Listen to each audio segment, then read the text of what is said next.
Stepan Bandera, one of the symbols of Euromaidan in Ukraine, a man whose name is frequently referenced in the media, and yet still there's little actual video information in English about who he really was. So here we're going to have a look at Stepan Bandera, an introduction to.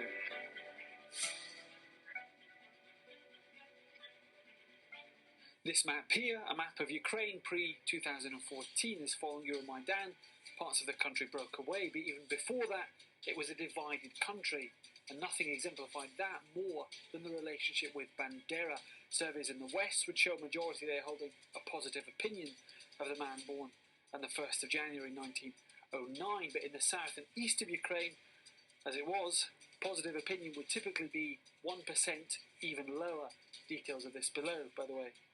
But when I lived in Ukraine 2011 to early 2013, Bandera, as I say, born 1st of January 1909, died 15th of October 1959, we'll come to that, was a sleeping Bandera, not a part of everyday life, almost a forgotten man. And then late 2013 came Maidan, and Maidan made a poster boy of Bandera. Now, Bandera is one of the symbols of post-Maidan Ukraine, with the march honouring his birthday going from a few ultranationals in the west of the country pre-Maidan to this, post, the centre of Kiev.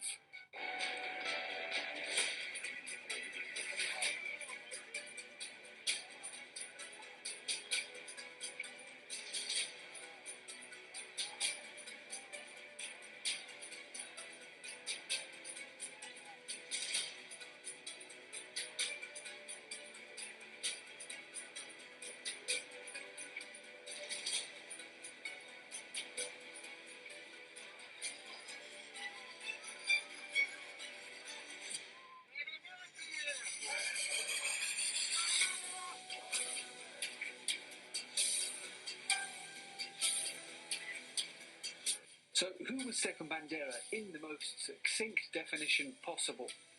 Well, to some, he's a Ukrainian hero, and to others, a reviled Nazi.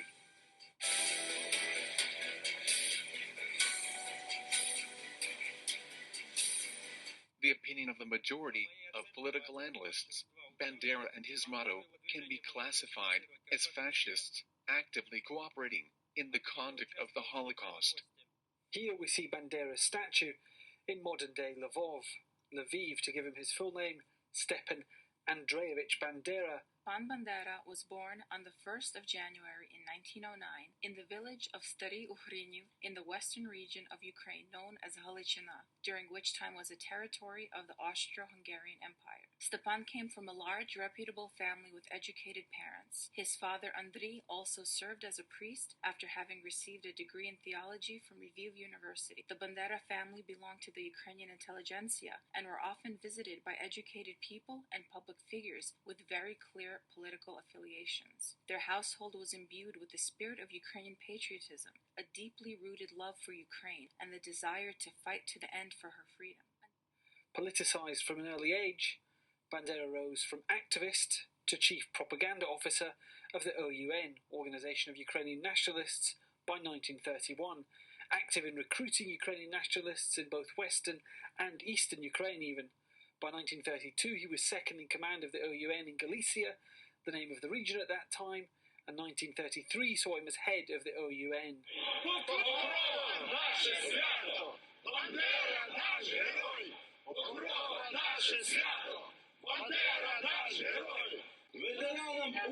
In his mid-20s at this time, Bandera, a young man, his politics, though long set, in fact, along with other Ukrainian ultra-nationalists, Roman Shukevich, Stepan Lankevsky, Yaroslav Stetsko, Yaroslav Staruka, as the most prominent members, Bandera was key in developing the concept of permanent revolution in Ukraine.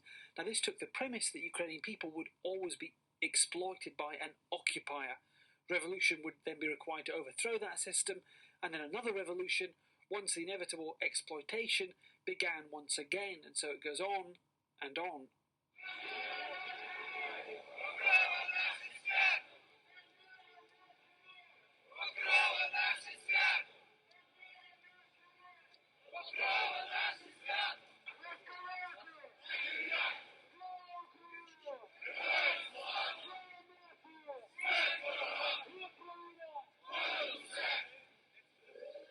So after becoming head of the OUN in 1933, Bandera set about trying to convert people to his cause and also driving out those undesirables to him, Poles, Jews and Soviets, from the, at that time, disputed territory of Galicia. Now this policy failed to have his desired effect in obtaining autonomy for the region, so Bandera then turned to terrorism.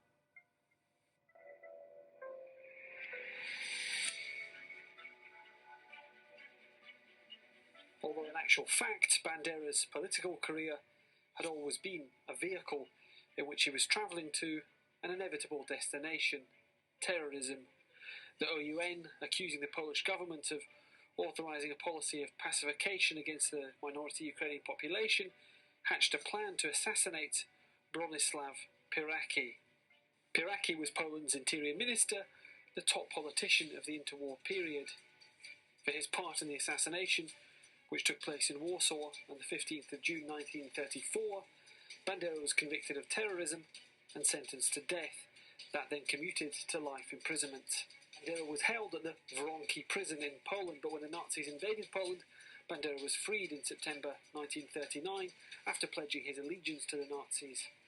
However, Bandera failed to regain overall control of the OUN, disagreeing with then leader Andrei Melnik, who opposed Bandera's plan to integrate the OUN fully into Nazi German forces. And so it was the OUN split into two factions. Bandera's was the OUN-B, and Bandera set about forming Ukrainian battalions which would be part of Nazi Germany's military machine.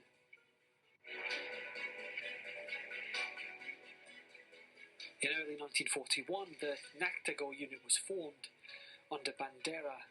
This Ukrainian unit was outfitted in the standard Nazi Wehrmacht uniforms, placing blue and yellow ribbons on their shoulders. Their aims were outlined as follows: Moskali, that's a derogatory term for Russians, Poles and Jews that are hostile to us are to be destroyed in struggle, particularly those opposing the regime, by means of deporting them to their own lands, eradicating their intelligentsia, which is not to be admitted to any governmental positions, and overall preventing any creation of this intelligentsia, e.g. access to education, etc. Jews are to be isolated, removed from governmental positions in order to prevent sabotage. Those who deem necessary may only work under strict supervision and removed from their positions for slightest misconduct. Jewish assimilation is not possible. The role of the Ukrainian Nazi battalions, there was also of course notably Roland, was also to ensure the civilian population were ready for what was by early 1941 the imminent Nazi invasion. And so it was that while other parts of Ukraine offered resistance and struggle against the Nazi invasion, the west of Ukraine openly, enthusiastically greeted the Nazis.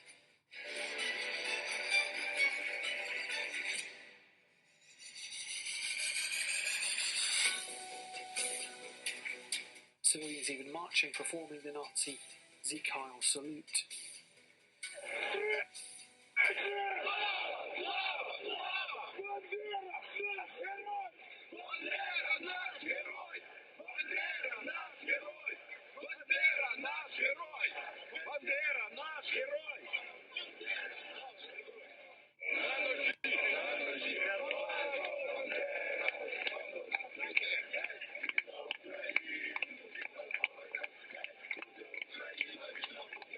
So these scenes of Nazi collaborating Ukrainians are not so far removed from what we see today in Ukraine. Actually, I was at that Bandera march myself taking photos there. These are my photos, and it was that which made me realise that at the start of 2013, Ukraine was falling into ultranationalism, something which would fuel Euromaidan at the end of 2013.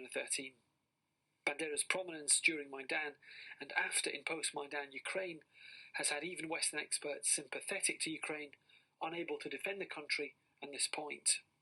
What is your opinion about using by Kiev's government fascistic symbolic like using of swastiks, flags, building the Bandera statues? What do you think about returning of these authentic Hitler symbols in Europe, which has some sad experience with it? Okay, so loaded question.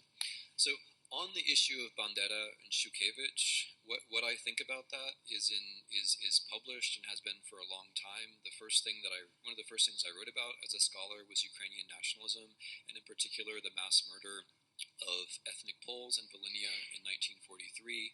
When the previous Ukrainian regime made Bandera and Shukevich heroes of Ukraine, I wrote an article criticizing that and mocking it on all possible grounds, and I referred to the two of them as fascists, which is what I believe. I don't think that Ukraine should be valuing its tradition on these people. As well as collaborating with the Nazis, Bandera had his own agenda: the complete elimination of the Jewish and Polish populations from the west of Ukraine. On June the 30th, with Nazi invasion imminent from Lvov, Bandera declared an independent Ukrainian state, stating it would work closely with the Nazis to form the new order in Europe. This declaration was immediately followed by the beginning of the Lvov pogroms, the mass extermination of Jews and Poles, which took place from the 30th of June to the 2nd of July 1941, murdering a number estimated as high as in the tens of thousands.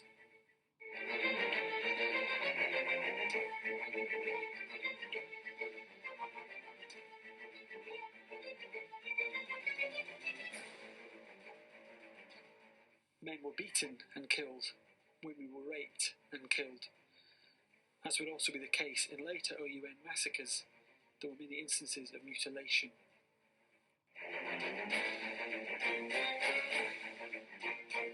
Bandera's Naktagol battalion and Bandera himself took the lead in the Lvov pogroms, with reports of them using such brutality in the massacre, including smashing victims to death with hammers and spades, that the Nazis themselves were shocked.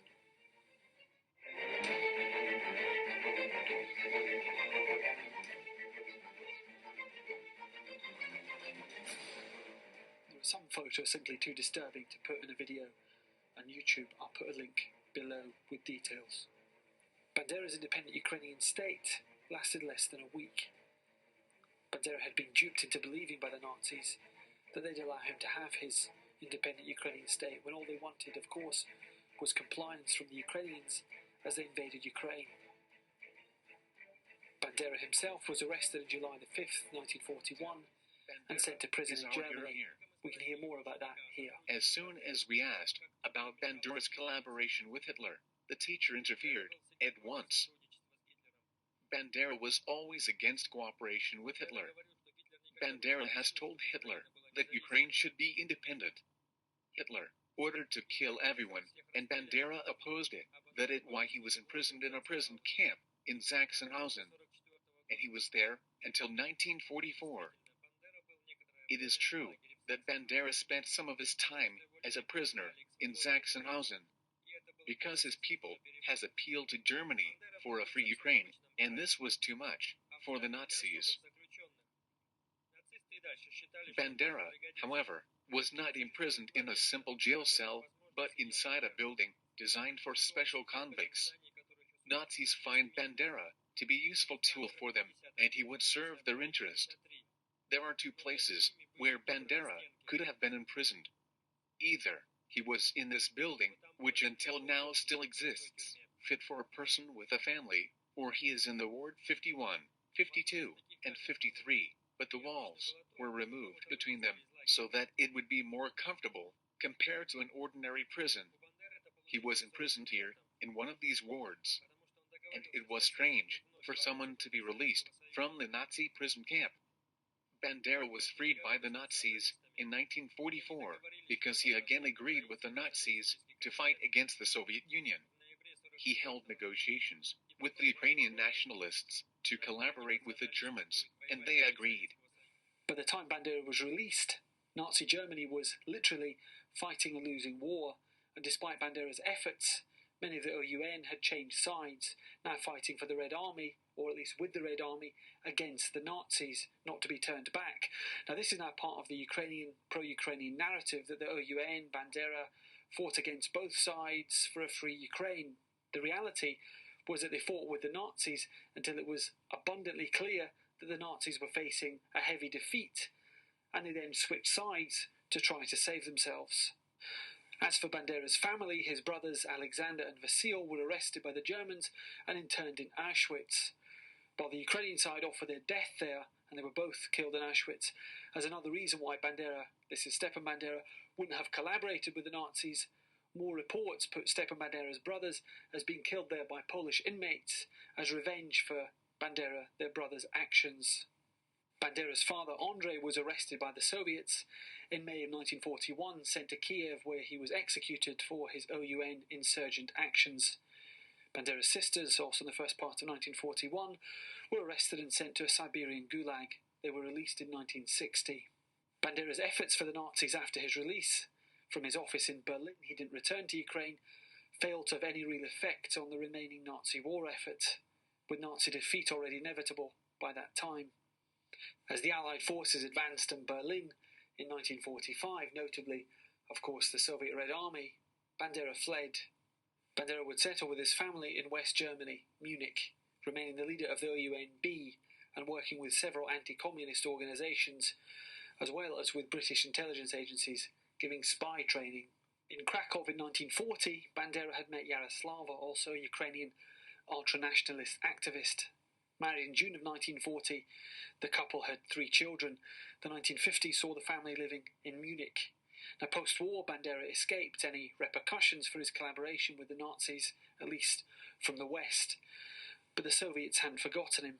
By 1959, the warning level to Bandera had reached critical, with German police even arresting a man who'd been questioning his children.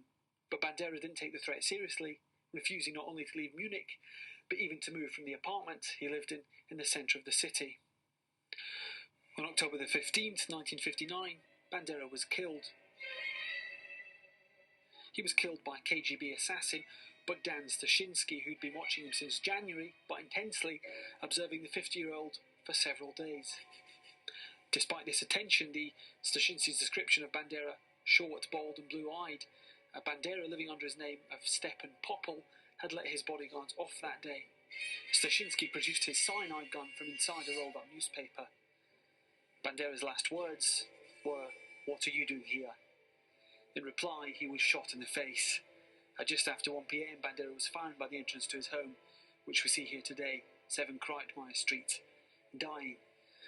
And he died of cyanide potassium poisoning just minutes later. In a twist of irony, Bandera's assassin was from the same part of Ukraine as he was, not far from Lvov. Bogdan Stashinsky's family had even been supporters of Bandera's OUN.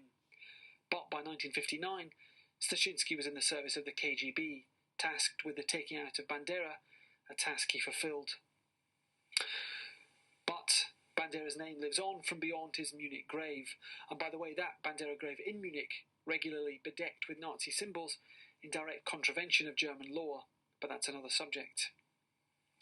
Bandera was made a hero of Ukraine in January of 2010, an act of provocation by then Ukrainian President Viktor Yushchenko, whose disastrous tenure as president ended in February. The Hero of Ukraine award to Bandera was annulled a year later, on January the 12th, 2011. President at this time was Viktor Yanukovych. But although stripped of the Hero of Ukraine, Bandera never really went away. He was just sent to the west of Ukraine, with their Bandera stalls, Bandera restaurant. Then Maidan, and Bandera was back. And as for Bandera, the most popular question in relation to him is, was he a hero or a Nazi? It's an ambiguous question. Hitler is a hero to many people. In fact, Hitler is a hero to many of the same people for whom Bandera is a hero.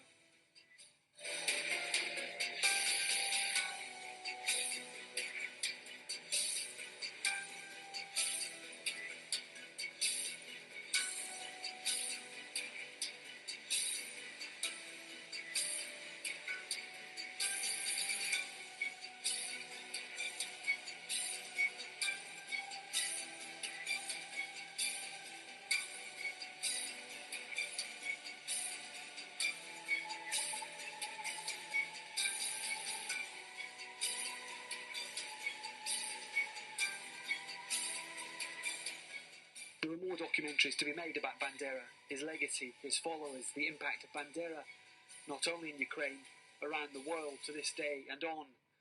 For now, thank you very much for watching this. Please do leave a comment.